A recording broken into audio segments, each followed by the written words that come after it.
नमस्कार होम्योपैथिक मित्रों, मैं डॉक्टर श्यामल किशोर रेशनलाइज्ड होम्योपैथी के होम्योपैथी मेड इजी के तहत मैं आज एक मेडिसिन की व्याख्या कर रहा हूँ। यह मेडिसिन है बम्बूसा अरुंडांसिया। इस मेडिसिन की बहुत से अवस्थाएं होती है। उन अवस्थाओं में से कुछ अवस्थाओं की मैं चर्चा अभी आपके सामने कर रहा हूँ। सबसे एक जो उनकी अवस्था है वो स्ट्रेस्ड की, तनाव चिंतित। ये हमेशा मेंटली एंड फिजिकली तनाव ग्रसित रहते हैं। इनके चेहरे से आपको तनाव की झलक आएगी। पता नहीं कितना सारा तनाव लेकर के ये चलते हैं। ये इमोशनली और मेंटली, मतलब बौद्धिक रूप से भी क्या करना चाहिए क्या नहीं करना चाहिए, अपने उन ज्ञान का अनुभव रखते हुए भी एक भावुक रूप से, जैसे भावनात्मक तनाव में रहते हैं। कोई खुशी है, कोई नाराज है, किसको क्या केयर करना है, किसको कैसे केयर करना है, हर किसी के भावनाओं को ध्यान में रखते हुए सबका ख्याल करता है और इसलिए वो हमेशा तनाव में रहता है। कभी वो तनाव मुक्त नहीं देखा जाता है। तो ऐसे व्यक्ति जो हमेशा तनावग्रस्त देखे जाते हैं, दूसरे का व्यवस्थित देखरेख प्लस उसके हर भावनाओं को ध्यान में रखते हुए हमेशा चिंतित रहने वाले व्यक्ति को हम बम्बूसा अरुंडांसिया देते हैं। यहाँ एक रूब्रिक है, स्ट्रेस्ड मेंटली एंड फिजिकली। एकमात्र दवा बम्बूसा है। स्ट्रेस का मतलब क्या होता है? स्ट्रेस का मतलब होता है तनाव। लिमिटेड जगह में बहुत ज़्यादा वस्तुएं इकट्ठा हो जाती है तो हम इसको बोलते हैं स्ट्रेस, तनाव। तो ऐसे व्यक्ति जिनकी क्षमता लिमिटेड है, अगर उसके पास पैसे की व्यवस्था, उसके पास समय की अरेंजमेंट बहुत लिमिटेड है, लेकिन वो हर किसी का चिंता करता है, हर किसी के सुख दुख की चिंता करता है और इस सुख दुख की चिंता में हमेशा तनावग्रस्त रहता है। वो चाहता है कि हर किसी को हम बहुत ज़्यादा मदद करें, सेवा करें, उनके भावनाओं का ख्याल रखें, जबकि उसके पास न उतने पैसे हैं, न उतने पास समय है, न ऐसी व्यवस्थाएं हैं। फिर भी वो सबको देख रेख करता है और इस ख्याल से वो हमेशा तनावग्रस्त और परेशान रहता है। ऐसे कंडीशन में रोगी बहुत चिंतित दिखाई देता है। ऐसा लगता है कि उसके ऊपर कितना सारा लोड है और उस तनाव में आए ऐसे हर रोगियों को हम बम्बूसा देते हैं और उसके बाद वो उनकी तकलीफ़ें ठीक हो जाती है। इसके अलावा बम्बूसा की एक दूसरी अवस्था है, वो है उसका फास्टिडियसनेस। फास्टिडियसनेस का मतलब हुआ कि व्यक्ति को हर कार्य करने की एक निश्चित व्यवस्था होती है। हर चीज़ व्यवस्थित, सुव्यवस्थित, सुनियोजित, अरेंज, सिस्टमेटिक होना चाहिए। इसलिए इतनी ज़्यादा परफेक्टनेस किसी के लिए भी संभव नहीं होता है। इसलिए ऐसे व्यक्ति को खुश करना मुश्किल हो जाता है। कोई चाहे उनको कितना भी अच्छा से काम करके दे, पर वो खुश नहीं होते हैं। यहाँ पर एक रूब्रिक है, fastidiousness wants to perform in a perfect way. हर चीज़ का एक परफेक्ट 100% रूप होना चाहिए। व्यवस्था में, किसी के केयर में, किसी के ध्यान रखने में या घर की अरेंजमेंट में, हर चीज़ एक सुव्यवस्थित, सुनियोजित और सिस्टमेटिक ढंग से होना चाहिए और ये हमेशा ऐसा ही करना चाहते हैं।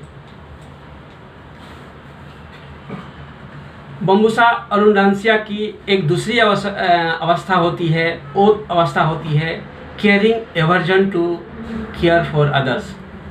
एक अवस्था तब होती है वो जो सबका केयर करता है, लेकिन बीमारी की अवस्था में उसके स्वभाव में परिवर्तन आता है और उस परिवर्तित अवस्था में जो उसके खुद के अपने बच्चे हैं उनका भी केयर नहीं करता है।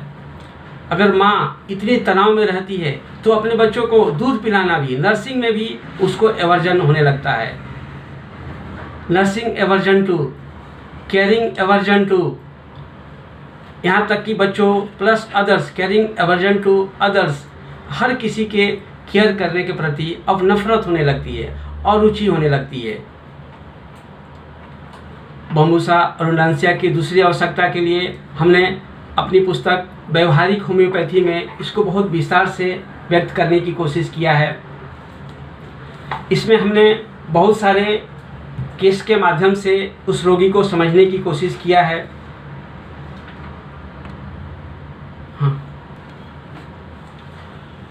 बम्बूसा अरुंडांसिया की अवस्था अनेकों हैं। उन अवस्थाओं में से एक अवस्था होती है जब उसे अपनी जवाबदारियों से नफरत होने लगती है।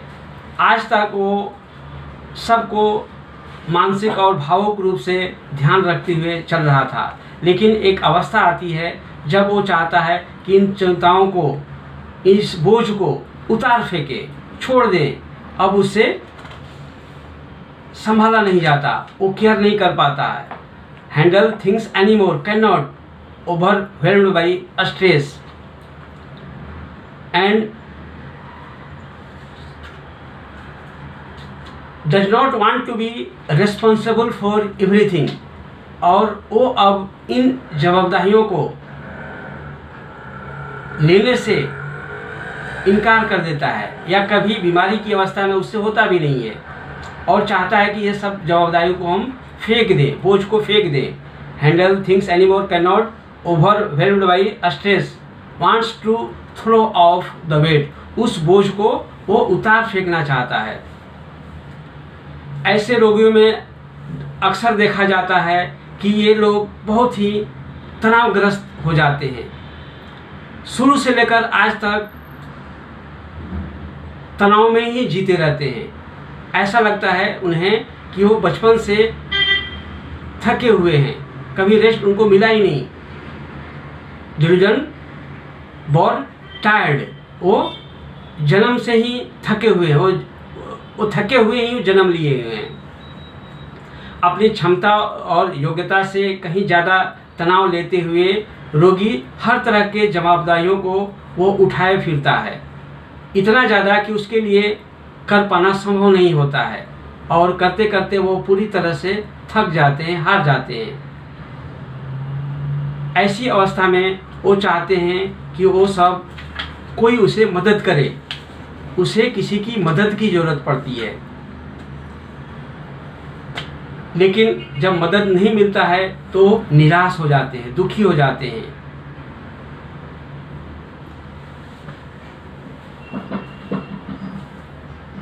Despair wants to be supported, उन्हें किसी की मदद की ज़रूरत पड़ती है, लेकिन उन्हें लगता है कि कोई उसकी बातों को ध्यान नहीं देता, कोई उनका महत्व नहीं देता, लोग उनकी उपेक्षा कर रहे हैं।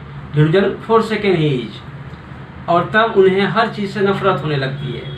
Aversion to everything, aversion to family members, aversion to husband, aversion to nursing the child, और स्वभाव चिड़चिड़ा हो जाता है। तब उन्हें लगता है कि मैं पूरी तरह से अकेला हो गया हूँ, दुनिया में कोई नहीं है। Delusion, alone in this world. बीमारी की एक ऐसी अवस्था आती है जब उन्हें डर लगने लगता है कि इस बीमारी से उन्हें मौत हो जाएगी। फियर ऑफ डेथ, और ठीक होने की उम्मीद भी खत्म हो जाती है। Despair with fear of death, और कभी कभी तो उन्हें ऐसा लगने लगता है कि ये बीमारी उन्हें बच्चों से अलग कर देगी। Despair with fear of death, death will separate from his children, ये बीमारी मृत्यु ला देगी जो उनके बच्चों से अलग कर देगी। Fear of impending disease, fear of cancer, इस तरह से उन्हें डर आने लगता है और वो निराश हो जाते हैं कि ठीक होने की कोई उम्मीद नहीं रहती है। उन्हें लगता है कि अब उनकी मौत निश्चित हो जाएगी और वो अपने बच्चों से भी नहीं मिल पाएंगे, ये बीमारी उन्हें बच्चों से भी अलग कर देगी। इस तरह से बम्बूसा रुडेंशिया की बहुत सारी अवस्थाएं आती है। एक रोगी में हर एक अवस्थाएं एक साथ नहीं आती है, हमें अलग अलग स्टेट्स को पहचान करके हमें दवा का चुनाव करना होता है। रोगी की एक अवस्था आती है जब रोगी सोचने लगता है कि अब उसके ठीक होने की उम्मीद नहीं है, या अब उसे लगने लगता है कि अब उसके हाथ में कुछ नहीं है, सब विधाता के हाथ में है, जो उसके भाग्य में होगा वही होगा। एक रूब्रिक है despair, everything is controlled by destiny, मतलब उन्हें लगता है कि हर कुछ हमारे हाथ में नहीं है, सब किस्मत के हाथ में है, जब भविष्य के हाथ में है, भाग्य में होगा तो सब ठीक होगा, उसके हाथ में कुछ नहीं है। जबकि पहले हर चीज़ को वो अपने हाथ में लेते हुए हर चीज़ को खुद से हैंडल करते थे, लेकिन अब लगता है कि हम कुछ नहीं कर पाएंगे, और तब बीमारी की अवस्था में रोगी को किसी की मदद की ज़रूरत पड़ती है, जब उन्हें लगता है कि मैं अब अपने चीज़ों को, जवाबदेहियों को, सबके केयर को खुद नहीं कर पा रहा हूँ। Handle things can not, overwhelmed bye stress, looks for support, एकमात्र दवा बम्बूसा है।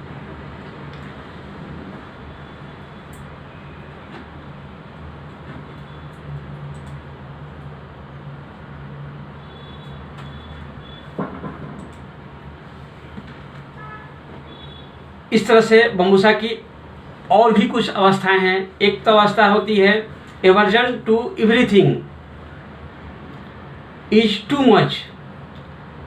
एवर्जन मतलब अरुचि हो जाती है, जिससे पहले रुचि थी अब उससे हर चीज़ से अरुचि हो गई, वो भी बहुत ज़्यादा। ये पारंपरिक चीज़ों को विश्वास करने वाला व्यक्ति होता है, क्या सही है क्या रॉन्ग है इस बात को काफ़ी ध्यान रखता है, और वो हमेशा राइट चीज़ को करने की तरफ प्रेरित रहता है।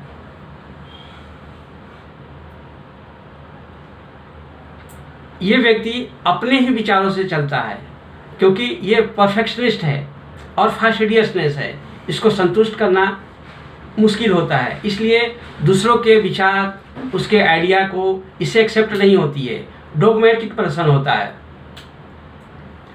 वो अपने विचार, अपनी भावनाओं, अपने सिद्धांतों पर अडिग रहता है, इसलिए किसी के विचारों को जल्दी मानता नहीं है।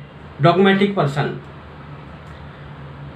बहुत नज़दीक में एक दवा है सिपिया, जहां हम बम्बूसा को सिपिया से थोड़ी सी डिफ्रेंशिएट कर सकते हैं।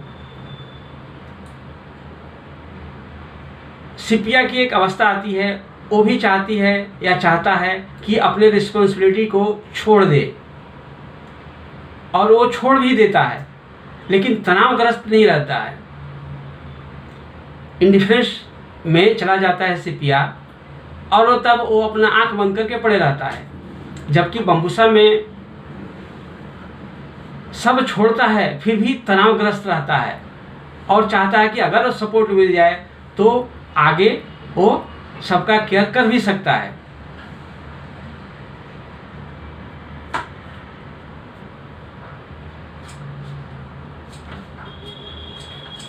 सिपिया अपने परिवार के लिए डांसिंग करते रहता है, नाचते रहता है, या फिर प्रयास करते रहता है सफलता के लिए, और बाद में एक अवस्था आती है जब वो इंडिफरेंस में चला जाता है। लेकिन बम्बूसा की एक अवस्था आती है जब उसे लगता है कि ये सारा बोझ हमसे अब नहीं संभाला जाएगा, कोई मदद करने वाला मिले, लेकिन उसे मदद मिलती नहीं है, और तब उसे लगता है कि अब तो हमारी मौत होनी ही है, और फिर वो अपने बच्चों से नहीं मिल पाएगा, अपने उन लोगों से नहीं मिल पाएगा जिसके लिए आज तक वो केयर करता है। सिपिया इंडिपेंडेंट में भी है। सिपिया को किसी की मदद की ज़रूरत नहीं होती है, वो अपने परिवार के लिए जी जान हमेशा खुशी से डांस करते रहती है, मदद करते रहती है। लेकिन बम्बूसा को किसी का सपोर्ट चाहिए, किसी की मदद चाहिए, उससे उस चीज़ की अपेक्षा रहती है। और भी बहुत सारे हम स्टेट्स की चर्चा अगले वीडियो में करेंगे। धन्यवाद।